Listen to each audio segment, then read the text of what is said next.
Hindi sumampalataya kay Jesus yung mga Hudyo.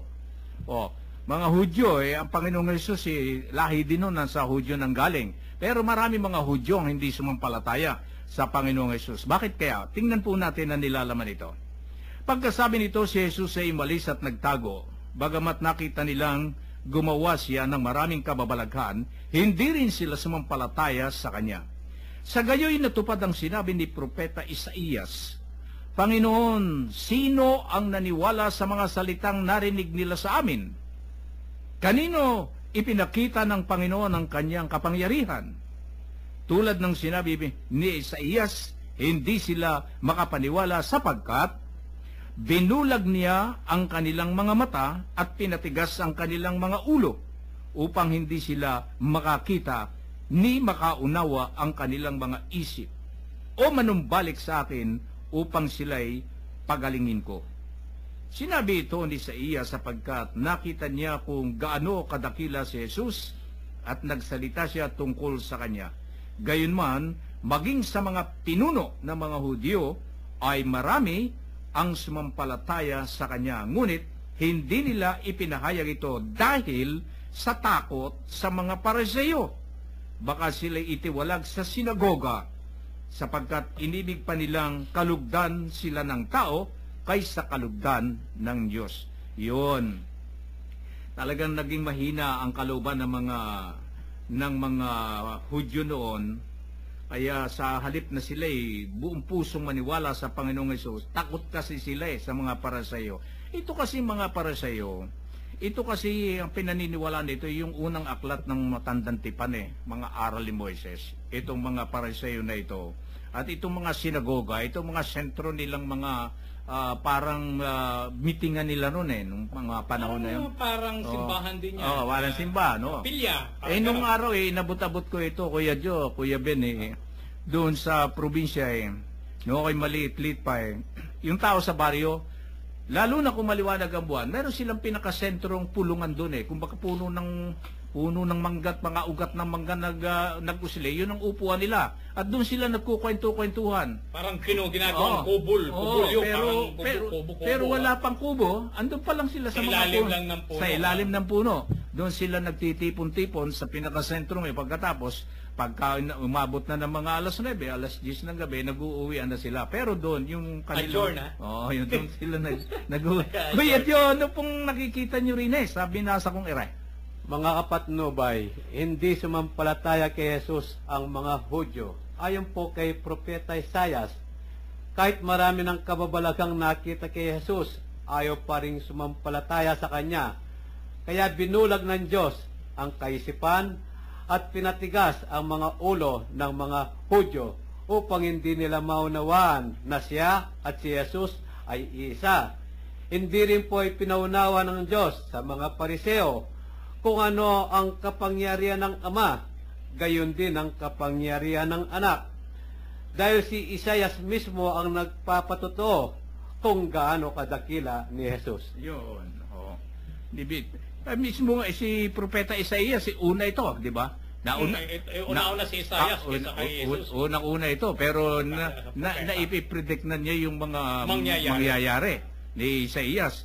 Nasabi na niya na ultimong mismo, baka sila itong mga tao na ito na iniibig pa nila kasi yung iniibig pa nilang kalugdan sila ng tao kaysa kalugdan sila ng Diyos dahil sa yung mga tao noon takot hindi nila maipaglaban yung kanilang pananampalataya, takot nga kasi. Napakahirap pala nung panahon na yun, yung ikay agam-agam na ikay merong pinaniniwalaan na natao sa iyong puso pagkatapos palihin ikaw na nakukuhan. Guerrilla time. Sapagkat inibig pa nilang kalugdan sila ng tao kaysa kalugdan ng Diyos ibig sabihin, isa naman po yun. Yung Diyos na makapangyarihan sa lahat mas gusto nila yung tao sapagkat merong kinatatakutan. At yan yung mga para sa iyo. Kuya Ben, paano hubay Iyon ang kanina nga po, kung babalikan ninyo, tinalakay ko yung sinasabi na rito, no? Yung napakarami tao kasi na kung hindi ka pinili ng Diyos, hindi mo makikita ang katotohanan sa Diyos. Hindi mo makikita yung kanyang kadakilaan at hindi mo makikita yung ibinibigay na regalo sa'yo. Hindi mo mararamdaman eh. Paano mo mararamdaman ang isang bagay na bulag ka sa katotohanan? Paano mo malalaman ang isang bagay na ayaw mong alamin? Paano ka matututo kung ayaw mong mag-aral? Paano ka magkakaroon kung ayaw mo maghanap buhay? Ito yung mga bagay-bagay na dapat na makita natin dito na nakapaloob. Pero makikita po na ninyo rito, no? Ano ba ang mabigat na kalaban ng pananampalataya? Yun ang maganda rito eh. Ano yung mabigat na kalaban na bagamat ikaw palagi ko nang kasama, Kuya Men, sa lahat ng panahon, ay hindi ko pa rin napapaniwalaan yung mga bagay-bagay na kasaysayan ng buhay mo. Matagal na tayo magkasama, pero hindi ko pa rin mapaniwalaan. Nabubulag minsan ang isang tao doon sa mga katotohanang nariyan na dahilan, minsan inggit. Dahilan takot. Ito yung mabibigat dito eh, yung takot. Kapag ang takot ang napunta sa'yo, eh kahit na anong nakita mo na totoo, hindi mo ibabunyag eh. Hindi mo sasabihin eh. Ay sino ba naman ang nagbunyag na mayroong takot? Kung walang kakampi, papaano? Dito lamang sa nangyayari sa bansa natin, sa bansang Pilipinas, sino ba yung mga nagkakalakas ng loob? Kaya minsan hindi ako naniniwala, kaya nagbunyag yung mga whistleblower eh. Walang tao sa likod nila. Lumutang sa bandang huli, lumulutang na eh. Nakausap si ganitong senador, nakausap na si ganitong obispo para mag-whistleblower. Pero hindi sa kanyang sariling lakas, hindi sa kanyang sariling encouragement, hindi sa kanyang katapangan kung bakit siya lumutang. Kaya siya lumutang, may mga taong sumusuporta sa kanyang likod. Ang katuwir niya, takot siyang mapatay eh. Takot siya. Hindi niya kayang ibunyag yung katotohanan kung walang support. Walang support. At dahilan dito, napakaraming nangyayari at nagaganap sa kapaligiran natin hanggang sa ngayon na hindi lumalabas ang totoo. Maging sa pamahalaan, maging sa simbahan, maging anumang relihiyon, may mga itinatagong mga bagay. Halimbawa, mayroong isang sekta o isang kongregasyon. Takot silang mawasak at magkawatak-watak yung kanilang samahan pag ibinunyag yung nangyayari at nagaganap sa loob ng kanilang samahan. Kuya Men, sigurado yan. Hindi nila gagawin yun. Sapagkat nandito sila sa makamundong na nakaranasan. Dito nila gusto maranasan ang sarap ng buhay eh.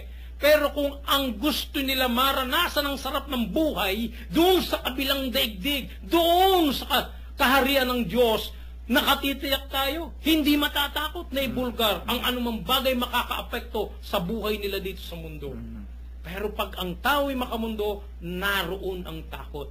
Ngayon, ano ang kaakibat upang ikaw ay maging matapang sa bagay nito? Kapag ang Espiritu ng Diyos ay nabuhay sa iyo at ang Espiritu ng Diyos dala mo kahit saan, kahit nasa dilim ka, kahit maraming kaaway ka, kahit ano pa man ang haharapin mo, nakatitiyak tayo, ibubunyag mo, gagawin mo ang totoo, gagawin mo ang mga bagay na yan sapagkat ang Diyos ang nasa iyo. Okay. Sa mga tuwid, ang binibigyan natin dito na message, hihilingin natin ang gabay ng banal na Espiritu ng Diyos upang maibulgar natin yung tunay na katotohanan. Yan, kasi pagka ayon sa iyo, Kuya Ben, pagka wala sa iyong Espiritu Santo ng Diyos, hindi ka makapagsasalita ng katotohanan eh. Parang napipigil lang iyong sarili. Yung merong kumukontrol sa atin upang tayo magsalita. Kaya merong mga tao na kapag kayong pagka yung may takot, ay hindi sila makapagsalita ng katotohanan. Di ba? Pero gaya ng sinabi mo, pagka merong nasa likod na sumusuporta, ay merong nakakapagbulgar sila. Ay ngayon, kung paano kung sila'y sa buhay ng tao ay biglang nag-withdraw yung sumusuporta sa kanila, ay di siya napahamak. Tago na. Tago na. Tago na yun. Di ba ito yung... di ba nagtago rin, nagtatago rin yung mga Hudyong naniniwala. Kasi takot natatakot sila. So ang punto de vista rito na aral huwag tayong matakot sa katotohanan. Dapat yung katotohanan palabasin natin at hilingin natin ang gabay ng Espiritu ng Diyos. Magkaroon tayo ng lakas ng loob at magkaroon tayo ng lakas ng loob na ipangaral ang kanyang mga aral saan man tayo naroon. Sa pamamagitan, huwag matatakot. Basta't nasa katotohanan.